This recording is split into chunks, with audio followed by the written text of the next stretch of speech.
অনেক দিন পর আমাদের ইচ্ছা হলো সবাই মিলে কিছু একটা সন্ধেবেলা পকোড়া টাইপের বানিয়ে খাওয়া হবে চায়ের সাথে। তো যেই ভাবা সেই কাজ, কি করা যায় একটু নতুনত্ব আছে, তাহলে এগ ফিঙ্গার বানানো হোক। তো ফিশ ফিঙ্গার তো আমরা সবাই খেয়ে থাকি, দুর্দান্ত খেতে, এবং ছোট বড় প্রত্যেকেই বলতে পারবে না যে ফিশ ফিঙ্গার ভালো লাগে না। প্রত্যেকেই কিন্তু ফিশ ফিঙ্গার খুব পছন্দ করে। তো এদিনে কিন্তু আমরা বানাচ্ছি এগ ফিঙ্গার।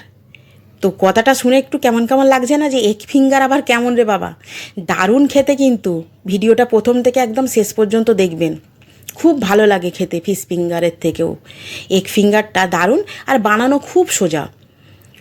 তো এগ ফিঙ্গার বানানোর জন্য প্রায় অনেকগুলো ডিমই আমি এখানে ভেঙে নিচ্ছিলাম, 7-8টা ডিম হয়ে যাবে।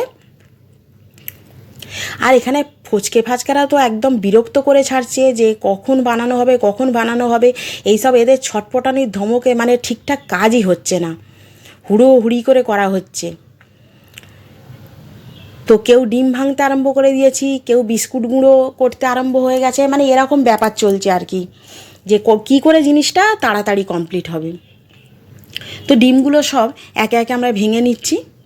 এবার এর মধ্যে সামান্য লবণ দিয়ে দিলাম, আর কিছুটা দিয়ে দেবো গোলমরিচের গুঁড়ো।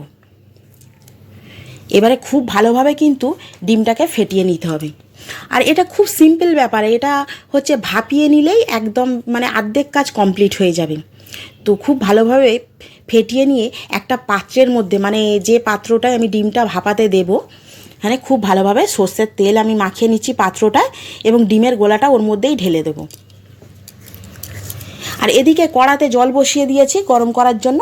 আর স্ট্যান্ড থাকলে স্ট্যান্ডে দেবেন, আমাদের স্ট্যান্ডটা মানে ভালো ছিল না বলে আমি কড়াতে জলের মধ্যে একটা প্লেট দিয়ে দেব। এই যে জলে আমি একটা প্লেট দিয়ে দিচ্ছি, এই প্লেটের ওপরেই আমি ওই পাত্রটা বসিয়ে দেব। এবার চাপা দিয়ে দিতে হবে, বেশিক্ষণ না, 15 মিনিটের মধ্যেই কিন্তু এটা দুর্দান্তভাবে একদম বসে যাবে, খুব সুন্দরভাবে। তো ততক্ষণ তো আমরা গল্পের আসর জমিয়ে দিয়েছি, ডিমটা এর মতো হোক। আর এদিকে বিস্কুট গুঁড়োটা করে নেওয়া হচ্ছে। আমরা ব্রেড ক্রাম্স কিনে নিয়ে আসিনি, এরকম নেড়ো বিস্কুটকে নিয়ে আমরা ভেঙে গুঁড়ো করে নিচ্ছি। আর মিক্সিং জারে করলেও হতো, কিন্তু মিক্সিং জারে মানে একটু এদিক সেদিক হয়ে গেলেই প্রচণ্ড মানে ধুলোর মতো হয়ে যায়, যেটা ভালো লাগে না খেতে। একটু বেশ ডেলা ডেলা থাকলে তবেই কিন্তু মানে যে কোনো আর কি কাটলেট টাইপের জিনিস আর কি, এগুলো খুব সুন্দর হয়, মচমচে হয়। তো এখানে 15 মিনিট হয়ে গেছে, এবার একটু চেক করে নেওয়া হচ্ছে। এবং চেক করতে গিয়ে মানে প্রথমটা দেখে মনে হচ্ছে যে হ্যাঁ ঠিকই আছে, তবু মনে মনে একটা ভয় লাগছে যে ডিম জিনিস যদি ভিতরে কাঁচা থাকে। খুন্তি দিয়ে চেক করা হচ্ছে, আবার মনঃপুত হলো না। আবার একটু কাঁটা চামচ দিয়ে দেখা হলো, হ্যাঁ একদমই শক্ত হয়ে গেছে খুব সুন্দরভাবে। এবারে এইটাকে আমরা নামিয়ে নিচ্ছি। কিন্তু এই যে মানে ডিম ভাপাটা হয়ে গেছে, এটা কিন্তু সবসময় ঠান্ডা করে তবে কাটার চেষ্টা করবেন। আমাদের মানে গরম অবস্থাতেই করা হচ্ছে, যেহেতু অনেকটা টাইম হয়ে গেছে, 7টা বেজে গেছে, তাহলে সন্ধ্যা 7টা হয়ে গেছে, কখন বানানো হবে আর কখন চায়ের সাথে খাওয়া হবে। আর বাচ্চারা তো পুরো প্রচণ্ড ছটপট করছে যে কখন খাওয়া হবে, সেই জন্য আমরা ঝটপট করার চেষ্টা করছি। ওই জন্য একটু এদিক সেদিক হয়ে যাওয়ার মানে অবস্থা হয়েছে, কিন্তু এটা ঠান্ডা করে যত করবেন সুন্দরভাবে উঠে আসবে। তো আমরা তাড়াহুড়ো করছি বলে, গরম অবস্থায় বলে আমাদের একটু মানে এদিক সেদিক হয়ে যাচ্ছে। তো এরকমভাবে সরু সরু করে আমরা এগুলোকে কেটে নিচ্ছি ফিঙ্গারের আকারে।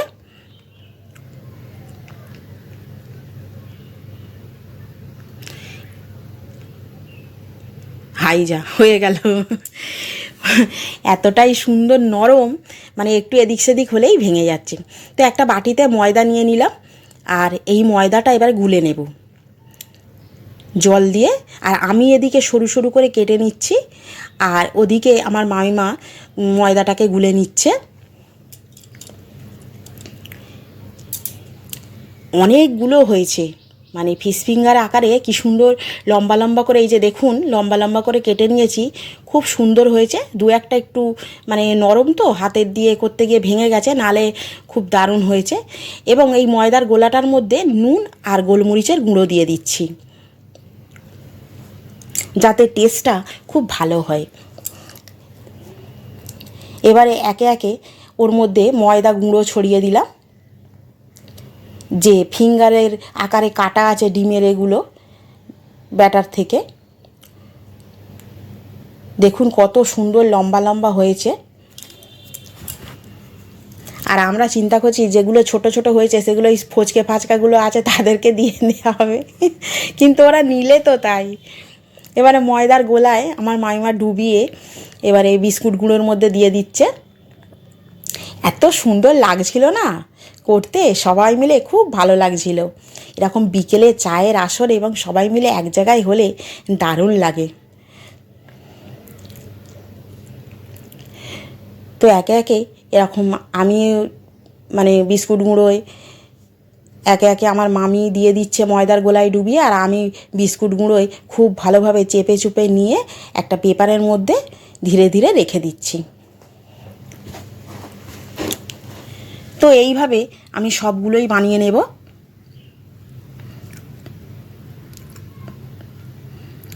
এবং ওদিকে কড়াতে গরম করতে দিয়ে দিতে হবে তেল।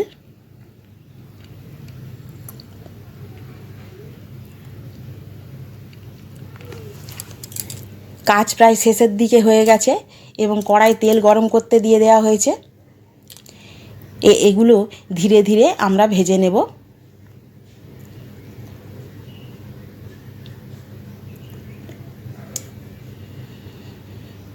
এবং তেলটা গরম করে নিয়েই গ্যাসের ফ্লেমটা একদম মিডিয়ামের থেকেও কম করে নেওয়া হয়েছে, নাহলে খুব সহজেই লাল হয়ে যাবে এবং ভিতরে টেস্ট আসবে না। একে একে সব ছেড়ে দেওয়া হচ্ছে এগ ফিঙ্গার বা ডিম ফিঙ্গার। কি ভালো যে খেতে হয়েছিল কি বলবো, মারাত্মক লাগছিল। আর একটা কথা, সবাইয়ের সঙ্গে যে জিনিস খাওয়া হয় বসে তার স্বাদ কিন্তু দ্বিগুণ হয়ে যায়। তো একসঙ্গে নিজের প্রিয়জনদের সাথে বসে খাওয়া জিনিসের তার যে কী স্বাদ আমি বলে বোঝাতে পারবো না। তো খুব সুন্দরভাবে এই এগ ফিঙ্গারগুলো বানানো হয়ে গেল। প্রত্যেকে খেয়ে কিন্তু খুব ভালো বলেছে, প্রত্যেকের ভালো লেগেছে, মানে চায়ের সাথে এর টেস্ট খুব ভালো লেগেছে প্রত্যেকের। তো এবারে আমরা তুলে নিচ্ছি।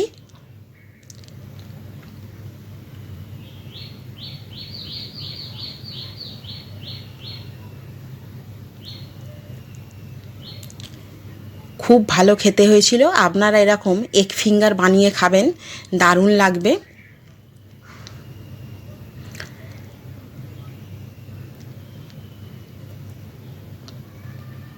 এবারে আমরা সার্ভ করার জন্য বাড়িতে নিয়ে চলে যাচ্ছি, মানে ঘরের ভিতরে রান্নাঘর থেকে, কারণ বাড়ির ঘরের ভেতরে অনেকে টিভি দেখছে বসে, এবং সবাই মিলে টমেটো সস দিয়ে এই এগ ফিঙ্গার খাবো এবং খুব ভালো হয়েছিল খেতে।